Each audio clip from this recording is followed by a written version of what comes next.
கிறிஸ்துவுக்குள் அன்பான கர்த்தருடைய பிள்ளைகளே, உங்கள் யாவரையும் ஆண்டவராகிய இயேசு கிறிஸ்துவின் ஈடு இணையற்ற பரிசுத்த நாமத்தினால் உங்களை ஆசீர்வதிக்கின்றேன், வாழ்த்துகின்றேன்.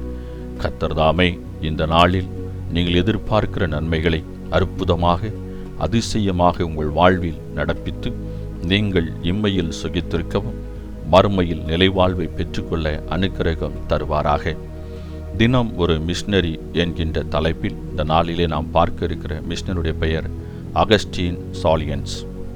இவருடைய காலம் 1914 ஆண்டு முதல் 1985 ஆண்டு முடிய.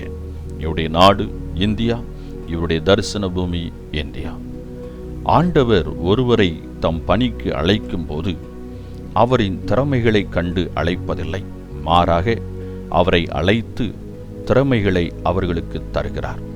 உடல் பலமோ உலக செல்வமோ ஆண்டவரின் அழைப்புக்கு காரணமாக அமைவதில்லை. எந்த நிலையாயினும் ஆண்டவர் அழைத்தால் அவர்களை தகுதிப்படுத்துவார். அகஸ்டின் சாலியன்ஸ் கர்நாடக மாநிலத்தில் பிறந்தவர். சிறு வயதிலேயே சரீரத்தில் நோய்வாய்ப்பட்டவராகவும் மிகவும் பலவீனம் உள்ளவராகவும் பயந்த சுவாபம் உள்ளவராகவும் காணப்பட்டார். ஆனால் தேவன் அகஸ்டினை தம் ஊழியத்திற்காக தெரிந்தெடுத்தார். மரணத்திற்கு பின் எங்கே செல்வேன், நரகமா அல்லது மோட்சமா என்று தனக்குள் கேட்டுக்கொண்டிருந்த சாலியன்ஸை இறையரசை கட்டும் மகத்தான பணியில் ஆண்டவர் பயன்படுத்தினார். அவரும் அடிபணிந்தார். 1934 ஆண்டு இந்தியாவிற்கு வந்த மிஷனரி வைஸ்மான் என்பவர் மூலம் இவ் அழைப்பை சாலியன்ஸுக்கு உறுதியாக்கப்பட்டது. சாலியன்ஸ் தேவ ஆவியால் நிரம்பியவராக பிரசங்கம் செய்ய ஆரம்பித்தார். ஆவியானவரின் அசைவாடுதல் அளவில்லாமல் பொழியப்பட அநேகர் ஆண்டவரை ஏற்றுக்கொண்டனர். அவர் சென்ற இடமெல்லாம் உயிர் மீட்சி உண்டானது.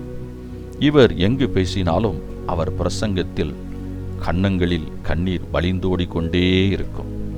இந்திய ஆத்துமாக்களின் மீது அளவற்ற தாகம் கொண்டதால் இவர் இந்தியாவின் அழுகையின் தீர்க்கதரிசி என்று அழைக்கப்பட்டார்.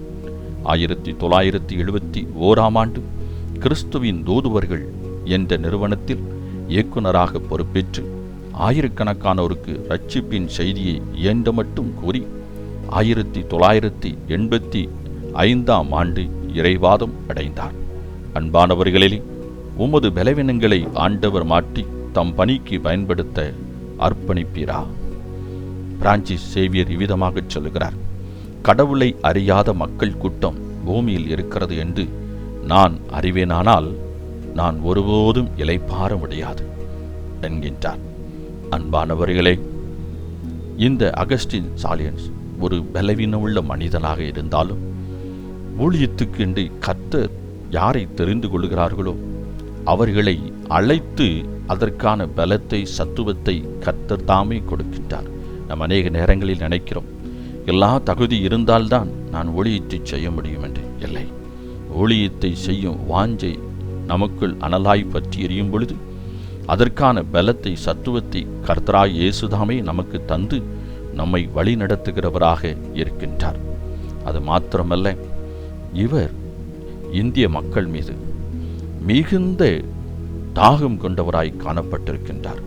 ஆகையால்தான் இவர் பிரசங்கிக்கும் பொழுதெல்லாம் மனபாரத்தோடும் துயரத்தோடும் தன்னுடைய பிரசங்கத்தை, அதாவது கர்த்தருடைய வார்த்தையை கேட்கிற ஜனங்கள் மீட்பு அடைந்துவிட வேண்டும் என்கின்ற தனியாத தாகத்தால் அவர் அழுது கொண்டே அவர் பிரசங்கித்திருக்கின்றார்.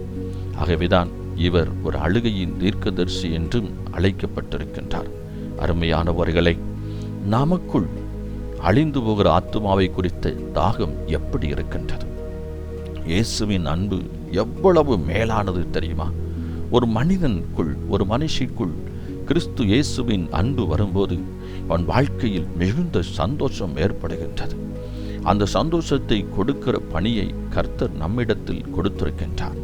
ஆகவே கிறிஸ்து இயேசுவின் அன்பை இந்த உலகத்திற்கு அர்ப்பணிக்கின்றவர்களாக, அடையாளம் காட்டி கொடுக்கிறவர்களாக, அந்த அன்புக்குள் ஜனங்களை வழிநடத்துகிறவர்களாக ஏதோ ஒரு விதத்தில் அனுதின வாழ்வில் நம்மை அர்ப்பணிப்போம், செயல்படுவோம்.